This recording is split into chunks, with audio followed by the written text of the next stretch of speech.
atentamente. Chegando-se a ele a pedra que vive, rejeitada sim pelos homens, mas para com Deus eleita e preciosa. Também vocês, como pedras que vivem, são edificados casa espiritual para serem sacerdócio santo, a fim de oferecerem sacrifícios espirituais agradáveis a Deus por meio de Jesus Cristo. Pois isso está na Escritura: eis que ponho em Sião uma pedra angular, eleita e preciosa, e quem nela crer não será envergonhado. Portanto, para vocês, os que creem, esta pedra é preciosa, mas para os descrentes, a pedra que os construtores rejeitaram. Essa veio a ser a pedra angular. E pedra de tropeço e rocha de ofensa. São estes que tropeçam na palavra, sendo desobedientes para o que também foram destinados. Vamos orar, pedindo ao Senhor a bênção da iluminação do Espírito Santo. Aceita, ó Senhor, a nossa gratidão pela bênção de participarmos desse ajuntamento solene. Aceita a nossa gratidão, Senhor, por nos receberes nos teus átrios. Nenhum de nós merece estar aqui. Só estamos aqui e somos recebidos pelo Senhor porque um cordeiro foi esmagado no nosso lugar. Obrigado por nos aceitares na tua presença mais uma vez. E agora, Senhor, quando nos debruçamos sobre o texto sagrado, nós pedimos que tu nos ilumines por meio do teu Espírito Santo. Ajuda-nos a termos uma boa compreensão daquilo que acabamos de ler. E que pelo testemunho interno do Espírito nós sejamos convencidos de que a tua palavra é a verdade. E que nos submetamos a ela alegremente. Faça isso, Senhor Deus, para o nosso bem, mas sobretudo faça isso para a glória do nome de Jesus. Nome bendito no qual oramos. Amém. Quando você ouve a palavra igreja, que imagem vem à sua mente? Que imagem da igreja tem capturado o seu coração? Isso é muito importante, essa é uma pergunta relevante, porque a imagem que capturar o seu coração vai determinar o modo como você se relaciona com a igreja. A imagem que capturar o seu coração vai determinar o modo como você vive a vida cristã. E sabem, eu tenho uma suspeita. A minha suspeita é de que o imaginário de muitos crentes é povoado com imagens distorcidas da igreja. O imaginário de muitos crentes é povoado até com imagens caricatas da igreja do Senhor. Por isso, eu quero aproveitar esta oportunidade, convidar você para que nós nos debrucemos sobre esse texto, a fim de obter aqui uma imagem melhor, bíblica, nos dada pelo próprio Senhor, por meio do Espírito Santo, a respeito da Igreja de Cristo. A imagem está clara aí no seu texto. É a imagem de um prédio em construção. Esta é a imagem que esse texto nos oferece, para que nós possamos compreender melhor a natureza da Igreja de Jesus Cristo. Dê uma olhada aí, no verso 5, Pedro diz aos seus leitores, ele diz assim: vocês, como pedras que vivem, são edificados casa espiritual. Então, segundo a imagem apresentada aqui, os crentes são como pedras vivas que estão sendo edificados casa espiritual. Há um detalhe importante aqui, e eu quero chamar a sua atenção para ele. Note que o verbo aí está na voz passiva. Vocês estão sendo edificados. Então, irmãos, nesta imagem, não somos nós os edificadores. Nós somos aqueles que estão sendo edificados. O edificador pressuposto aqui no texto é o próprio Deus. É Ele quem está edificando a igreja. Então, a imagem que o Espírito Santo nos apresenta aqui sugere a nós que a igreja não é um projeto humano. A igreja é um projeto divino. A igreja é um projeto de Deus. Projeto que foi elaborado na eternidade e que está sendo executado no tempo pelo próprio Deus. Eu sei, isso pode parecer óbvio, mas talvez não seja tão óbvio assim. Normalmente, no nosso imaginário, a igreja é algo que nós fazemos com a ajuda de Deus. Mas, no mínimo, isso é uma imprecisão. A igreja não é algo que nós fazemos com a ajuda de Deus. Seria mais correto, mais bíblico, nós pensarmos na igreja como algo que Deus está fazendo, e Ele, por graça, nos dá o privilégio de participar do que Ele está fazendo. É melhor olhar para a igreja nessa perspectiva. Não é algo que nós estamos fazendo.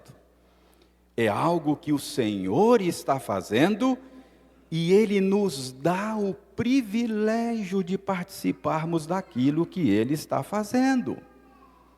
Eu sei, é possível que nesse momento você esteja se lembrando lá que Paulo, escrevendo aos Coríntios, disse que nós somos cooperadores de Deus na edificação da igreja. Eu sei disto. Mas o meu ponto aqui é que a igreja resulta, em última instância, do operar do Deus Trino. É algo que Deus está fazendo por meio de Jesus Cristo no poder do Espírito Santo. Nós somos cooperadores de Deus, mas Deus não precisa da nossa colaboração. Por graça, Ele nos dá o privilégio de participar daquilo que Ele está fazendo. Irmãos, eu estou cuidando de igrejas locais há mais de 40 anos, ininterruptos. E eu estou convencido de que Deus edifica a sua igreja com a nossa participação, sim. Mas às vezes eu percebo que Deus está edificando a igreja sem a nossa participação. E às vezes, eu estou convencido que Ele está edificando a igreja apesar de nós. Nós estamos atrapalhando mais do que ajudando. Então a igreja é um projeto divino, elaborado por Deus mesmo, executado por Ele, e Ele nos dá o privilégio de sermos parte daquilo que Ele está fazendo. Uma implicação disso para esse momento que a Igreja Presbiteriana Ebenezer está vivendo é compreender que a existência desta igreja não se deve simplesmente ao esforço dos irmãos lá da Igreja Presbiteriana Unida de São Paulo, que em 1936 começou uma congregação lá no bairro Canindé, que depois se transferiria para Santana, floresceria e se tornaria hoje o que é a Igreja Presbiteriana Ebenezer de São Paulo. O florescimento, o surgimento e o florescimento dessa igreja não deve-se simplesmente à capacidade e às habilidades dos seus líderes que por aqui passaram. A existência dessa igreja e o seu florescimento deve-se ao agir gracioso de Deus nesse lugar. Portanto, embora Deus empregue meios humanos para edificar a igreja, nós não devemos colocar a nossa confiança, a nossa esperança nos meios que Deus usa. Nós estamos sendo edificados. Não somos nós que edificamos, nós estamos sendo edificados. Mas há uma segunda sugestão aqui nessa imagem oferecida pelo Senhor a nós nesta manhã. Em segundo lugar, essa imagem de Pedro sugere a natureza comunitária deste projeto que Deus está levando a efeito na história. Observem que o verbo está no plural.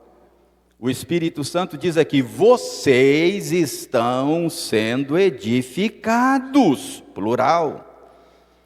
Então, a imagem que Pedro usa aqui não é a imagem de pedras soltas, desconectadas umas das outras, mas na imagem de Pedro são pedras conectadas umas às outras, inseridas juntas na formação de um único edifício. Então, a mim, isso sugere que a vida cristã não é um projeto solo. A vida cristã é um projeto de comunidade. A igreja tem uma natureza comunitária. Esta sempre foi a intenção de Deus, desde a criação. Quando Deus trouxe o ser humano à existência, Ele fez a seguinte declaração: não é bom que o homem esteja só. Nós temos entendido esta declaração como a instituição do casamento, e eu acho que está correto. Mas eu acho que nós temos nesta declaração mais coisas do que o casamento. Eu estou convencido de que Deus está definindo a natureza das coisas que Ele está criando. A palavra de Deus na criação não é apenas uma palavra criadora, trazendo do nada à existência aquelas coisas que não existiam, mas é uma palavra organizadora do universo e uma palavra definidora da natureza das coisas. Então, quando o Senhor declara: não é bom que o homem esteja só, Ele está revelando a natureza comunitária daquele ser que Ele acabara de trazer à existência. Ele está revelando que aquele ser foi projetado para comunidade. Então essa é a intenção de Deus na criação. E na redenção? Na redenção o propósito é o mesmo. O propósito é o mesmo. Quando Deus salva uma pessoa, Ele não a deixa solta, desconectada. O redimido é inserido como parte de algo maior que Deus está fazendo. Todas as imagens que a Bíblia usa para falar da igreja sugere isso: nação, povo, corpo humano, árvore frutífera, videira, são todas imagens comunitárias. E na imagem de Pedro, o salvo, o redimido, não é pedra solta, é uma pedra que juntamente com outras pedras formam um edifício. Então, irmãos, ser cristão é estar conectado a outras pedras que também fazem parte do edifício. A ideia de que é possível uma vida cristã solitária é simplesmente antibíblica, não está correta. Esse cristianismo desigrejado é simplesmente uma falácia. Vida cristã solitária simplesmente inexiste nas páginas da Escritura. Então, na imagem de Pedro, você não é uma pedra solta, você é parte de um edifício. Mas notem também, meus irmãos, que na imagem de Pedro, dentre todas as pedras que compõem o edifício, há uma pedra especial. Há uma pedra com P maiúsculo. Há uma pedra da qual todas as demais pedras dependem. E deixa eu adiantar, essa pedra não é você e nem sou eu, ok? Quem é essa pedra com P maiúsculo? No início do verso 4, Pedro diz que nós somos edificados, nos achegando a Ele, a pedra que vive. Ele quem? Quem é essa pedra principal? Quem é essa pedra que vive? Nós não lemos o verso 3, mas se você estiver com a sua Bíblia aberta, dê uma olhada no verso 3 e você vai perceber que é o Senhor, uma referência inequívoca a Jesus. Então, você e eu somos inseridos neste projeto por nos achegar a Jesus, a pedra que vive. Você só faz parte do edifício por meio da sua relação com Jesus, a pedra principal. Você se torna parte da igreja ao se achegar a Ele em arrependimento e fé, ao ser unido a Cristo pelo Espírito. Você também é unido às demais pedras que compõem o edifício. Sem esta conexão com Jesus, ninguém será inserido no edifício que Deus está construindo. Além disso, no final do verso 4, Jesus é chamado aí de pedra eleita por Deus, pedra preciosa para Deus. As demais pedras são também eleitas, mas são eleitas nele, em Jesus. E tanto no verso 6 quanto no verso 7, Pedro diz que Jesus é a pedra angular, eleita e preciosa. Irmãos, esta figura que Pedro usa aqui, a pedra angular, é muito reveladora, porque a pedra angular tinha um papel estrutural muito importante nas construções daqueles dias. Ela era a primeira pedra colocada durante a construção de uma estrutura. Essa pedra angular, ela servia como referência para todas as outras pedras. Era geralmente a maior pedra, a mais sólida, para garantir a estabilidade da estrutura. A pedra angular era crucial para determinar a simetria do edifício. Então, Jesus não é uma pedra qualquer no projeto de Deus. Ele é a pedra que ocupa o lugar singular. Jesus é a pedra da qual todas as demais pedras dependem. Somos muitas pedras, todas conectadas, todas alinhadas, todas sustentadas pela pedra angular que é Cristo. Sem Ele, o edifício não se sustenta, se desalinha, sequer teria sido iniciado. Então, irmãos, tanto na velha quanto na nova criação, o projeto de Deus visa Cristo como centro. Tudo foi projetado nele, por meio dele e para ele.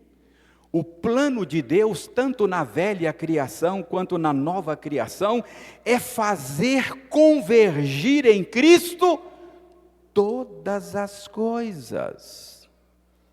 Por isso, se Jesus não for o eixo em torno do qual todas as coisas girem aqui nesta igreja, as coisas aqui ficam fora de simetria. Se Jesus não for o eixo em torno do qual todas as coisas girem, as coisas vão mal, não vão bem. Se Cristo, a pedra angular, não tiver a primazia na vida de cada um de vocês, a estrutura aqui corre sério risco. Então, o que é a igreja? A igreja é um edifício que Deus está construindo, está edificando. Nós somos pedras que Ele usa nesta edificação. Tudo isso projetado em Cristo, por meio dEle e para Ele. Então a igreja tem uma natureza comunitária, mas também uma natureza cristocêntrica. Se Jesus não for o eixo em torno do qual a sua vida está girando, a sua vida está girando em órbita errada. Está girando em órbita errada. Mas há aqui ainda uma outra sugestão desta imagem. Em terceiro lugar, observem que a imagem de Pedro não é de um amontoado de pedras jogadas desordenadamente num terreno baldio qualquer. A imagem é de um edifício sendo construído. Portanto, é uma imagem que sugere ordem. É uma imagem que sugere sentido. É uma imagem que sugere significado. É uma imagem que sugere propósito. Não é um amontoado de pedras num terreno baldio, é um edifício. Então tem sentido, tem significado, tem propósito. Então isso nos leva a perguntar: com que propósito Deus está edificando esse prédio? Com que propósito Deus está levantando esta casa espiritual? O nosso texto responde, olha o verso 5. Diz aí que é para serem sacerdócio santo, a fim de oferecerem sacrifícios espirituais agradáveis a Deus. Irmãos, aqui parece que Pedro está pensando nas construções do templo de Jerusalém, lá no Monte Sião. Por quê? Porque era lá que a atividade sacerdotal, figura que Pedro usa aqui, era exercida. Era lá que os sacrifícios eram oferecidos.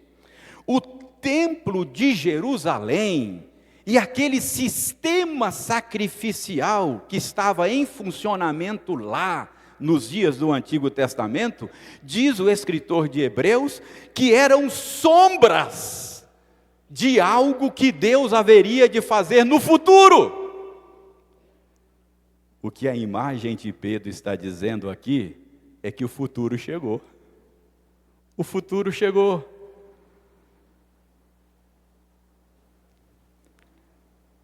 Agora, Deus está envolvido na construção de um templo não feito de pedras, mas feito de gente, pedras vivas, que é a igreja.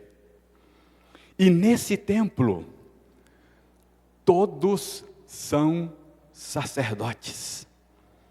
Assim, na imagem de Pedro, os crentes não são apenas pedras vivas, eles são também sacerdotes. Sabe, no velho templo, lá no Monte Sião, haviam alguns homens separados dos demais que trabalhavam lá no templo. Eram os sacerdotes. E uma das funções mais importantes dos sacerdotes, uma das funções centrais, era a oferta de sacrifícios a Deus. Os adoradores levavam os animais, os sacerdotes então sacrificavam e ofereciam a Deus. Mas agora, no novo templo, feito de pedras vivas, Pedro está dizendo que não apenas alguns, mas todos são sacerdotes. Então, o propósito desse edifício espiritual é para que nele os crentes, que além de pedras, sejam também sacerdotes, para oferecerem sacrifícios espirituais a Deus. Então, para que Deus inseriu você nesse projeto? Para que você fosse um sacerdote, ora. Mas sacerdote para quê? Para oferecer sacrifícios agradáveis a Deus, sacrifícios espirituais. Ao qualificar os sacrifícios oferecidos pela igreja como espirituais, Pedro deseja distingui-los dos sacrifícios oferecidos nos dias do Antigo Testamento. Paulo usou linguagem semelhante, você se lembra, lá em Romanos capítulo 12, verso 1. Paulo diz: portanto, irmãos, pelas misericórdias de Deus, eu peço a vocês que vocês ofereçam o seu corpo, isto é, vocês mesmos. Vocês são o ofertante e ao mesmo tempo a oferta. Ofereçam vocês mesmos, a vida de vocês, como um sacrifício vivo, santo e agradável a Deus. Então, o sacrifício que os sacerdotes atuais oferecem são as suas próprias vidas, o seu tempo, as suas energias, o seu dinheiro, o seu talento, os seus dons. Tudo isso é o equipamento para o exercício do seu sacerdócio. O escritor de Hebreus joga mais luz sobre esse ponto. Ele diz o seguinte, Hebreus 13:16: não se esqueçam da prática do bem e da mútua cooperação, porque de tais sacrifícios Deus se agrada. Então, qual é o sacrifício que nós estamos oferecendo a Deus na igreja? Prática do bem, mútua cooperação. Simples assim. Simples assim. Prática do bem e mútua cooperação. Esses são os sacrifícios espirituais que os sacerdotes deste novo templo estão oferecendo a Deus. Vejam agora, irmãos, no final do verso 5, Pedro diz que estes sacrifícios espirituais são agradáveis a Deus, está aí no final do verso 5, são agradáveis a Deus por meio de Jesus Cristo. Nos dias do Antigo Testamento, os sacerdotes serviam debaixo da liderança de um sumo sacerdote. Para que um sacerdote pudesse servir, era necessário que ele fosse consagrado por esse sumo sacerdote. E as ofertas que os sacerdotes ofereciam só eram aceitáveis diante de Deus por causa da oferta do sumo sacerdote. Uma vez por ano, no dia da expiação, o sumo sacerdote oferecia um sacrifício que cobria o pecado de toda a nação. Então, o trabalho do sumo sacerdote do sacerdote comum, era aceitável por causa do trabalho do sumo sacerdote. Sem a expiação nacional de todo o povo, no Yom Kippur, todas as demais ofertas eram consideradas impuras e, portanto, inaceitáveis. Transponha isso para a igreja. Na igreja todos nós somos sacerdotes, que servimos debaixo da liderança de um sumo sacerdote, cuja oferta torna a nossa oferta aceitável. Então, aquilo que oferecemos a Deus o agrada, porque é por meio de Jesus Cristo. A sua oferta na prática do bem, na mútua cooperação, só é aceitável se ela for purificada pelo sangue de Cristo, o sumo sacerdote. O que é a igreja, irmãos? A igreja é um templo espiritual que Deus está edificando. Nesse templo, você e eu somos pedras vivas que o construtor divino inseriu na sua obra, nos conectando a Cristo e nos conectando uns aos outros pelo Espírito Santo. Nesse templo, você e eu somos também sacerdotes, que oferecem a si mesmos diariamente como sacrifícios espirituais, praticando o bem e cooperando uns com os outros, na prática do bem e na mútua cooperação. Tudo isso agrada a Deus, porque ele é oferecido por meio de Jesus, o sumo sacerdote perfeito. Finalmente, para terminar, essa passagem sugere também que a igreja tem uma natureza contracultural. Irmãos, Pedro escreveu essa carta para ajudar crentes dispersos na Ásia Menor, que estavam sob perseguição, estavam sendo criticados, estavam sendo ridicularizados estavam sendo zombados, envergonhados por causa da sua fé. Então Pedro escreveu essa carta para ajudá-los. Por isso Pedro chama a atenção deles aqui para a natureza contracultural da igreja. Isso está nos versos 7 e 8. Ele diz que os seus leitores estavam sendo hostilizados porque, para eles, Cristo era pedra preciosa. Mas para aqueles que estavam hostilizando os crentes, Cristo era pedra de tropeço, rocha de ofensa. Pedro está aqui reverberando o ensino de Jesus Cristo.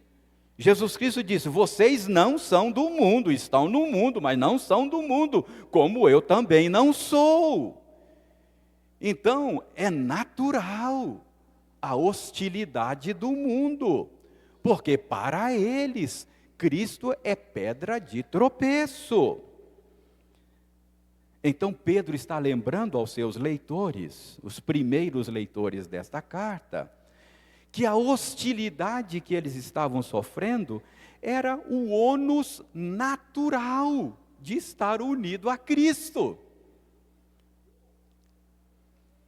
Às vezes tem gente que não gosta de mim, sabe? E acabam hostilizando a minha esposa, isso já aconteceu. Ela fala: eu não fiz nada com ele. Eu falo: mas você é minha esposa, ele não está batendo em você, está batendo em mim. Nós somos a noiva de Cristo. Quem não gosta de Cristo, bate na noiva dele. Não é isso que Jesus falou? Saulo, Saulo, por que você persegue a igreja? Foi assim que ele falou? Não, Saulo, Saulo, por quê? Me persegues. Então, há um ônus de estar unido a Cristo, é natural. Nós não somos desse mundo, temos outros valores. Então, é natural. A igreja é parte da nova ordem que Deus está trazendo à existência no meio de uma velha ordem, que já está condenada, mas ainda não foi extinta. Então, a mentalidade cristã inevitavelmente diverge da mentalidade deste mundo, a respeito de um punhado de coisas. O jeito dos cristãos conceberem e viver o casamento, o sexo, o divórcio, o aborto, desses pontos todos há divergência, e é natural que seja assim. Em muitas questões o cristão tem posição contrária à posição da cultura. Então é natural que as pessoas nos achem gente estranha, não é? Esses crentes. Pedro repete essa ideia de forasteiro, peregrino, várias vezes nessa carta. Gente estranha? Acha que o sexo só pode ser desfrutado no casamento? Gente estranha? Acha que o casamento homoafetivo não é coisa boa? Gente estranha esses crentes. Gente estranha. São os fanáticos. É melhor ficar longe dessa gente. Então, Pedro está lembrando os seus leitores. Vocês estão sendo hostilizados, perseguidos, mas é o ônus natural de pertencer a Cristo. A igreja é uma contracultura. E por isso, os leitores de Pedro estavam sofrendo hostilidades. Mas Pedro está escrevendo essa carta não apenas para que eles entendam, mas para que eles tenham esperança, para que eles permaneçam firmes, para que eles sejam consolados. Por isso Pedro mostra que aqueles que participam do ônus, participam também do bônus. Se com ele sofremos, com ele também seremos glorificados. Então quem participa do ônus de pertencer a Cristo, participa também do bônus. Então é por isso, para consolo dos seus leitores, Pedro cita aqui nessa passagem, verso 6, ele cita Isaías 28:16. Pois isto está na Escritura: eis que ponho em Sião uma pedra angular, eleita e preciosa, e quem nela crê, não será envergonhado.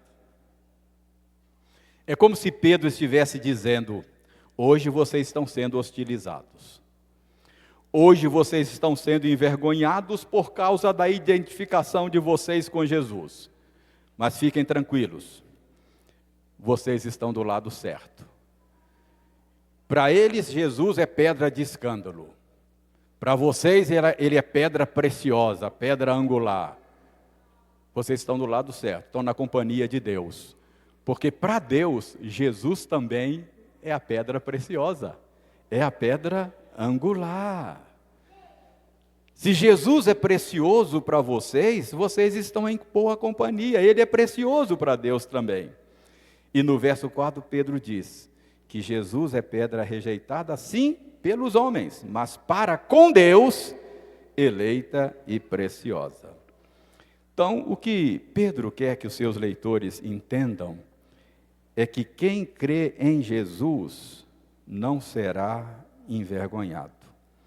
Pedro quer que os seus leitores saibam que chegará um dia, estão sendo envergonhados hoje, ridicularizados, hostilizados, mas chegará um dia que a vergonha vai mudar de lado. Envergonhados serão aqueles que rejeitaram a Cristo. Talvez você esteja sendo zombado, incompreendido, ridicularizado, hostilizado por causa de Jesus. Console-se. Você está do lado certo. Jesus é precioso para você? É para Deus também. E vai chegar um tempo, um momento, em que a vergonha vai mudar de lado. O que é a igreja? A igreja é um edifício espiritual que Deus está construindo por meio de Jesus no poder do Espírito. E Ele nos dá a graça, o privilégio, a honra de participar daquilo que Ele está fazendo. Você é parte de um projeto que Deus elaborou na eternidade e está executando no tempo. Não há privilégio maior do que ser parte do que Deus está fazendo na história. Saiba também que você foi chamado para ser sacerdote, para oferecer diariamente a sua vida como resposta de gratidão pelas misericórdias de Deus. Eu encerro aqui me dirigindo de maneira especial àqueles que já encontraram o seu lugar nesse edifício. Se você já encontrou o seu lugar nesse edifício, eu quero que você saia daqui hoje convencido da grandeza, do privilégio de participar daquilo que Deus está fazendo. Porque se você sair daqui hoje convencido de que é um grande privilégio ser parte daquilo que Deus está fazendo, a mútua cooperação, a prática do bem, a fidelidade ao Senhor que Deus exige de você, não será um fardo, será um privilégio. Mas eu quero também me dirigir a você, que ainda não encontrou o seu lugar nesse edifício. Lembre-se, a imagem de Pedro deixa claro, nós somos inseridos nesse edifício nos achegando a Cristo em arrependimento e fé. Por isso, se você não encontrou ainda o seu lugar nesse edifício, eu quero instar com você, arrependa-se, crê em Jesus, achegue-se a Ele em arrependimento e fé, porque fora de Jesus está tudo sob condenação. A vida fora de Jesus não existe. Ele é a pedra angular. Fora dele, você está instável e está caminhando sobre areia movediça. Jesus é aquele que dá estabilidade, sentido e significado à existência humana. Então, o meu apelo é para que você encontre o seu lugar nesse edifício. Deus abençoe você. Amém.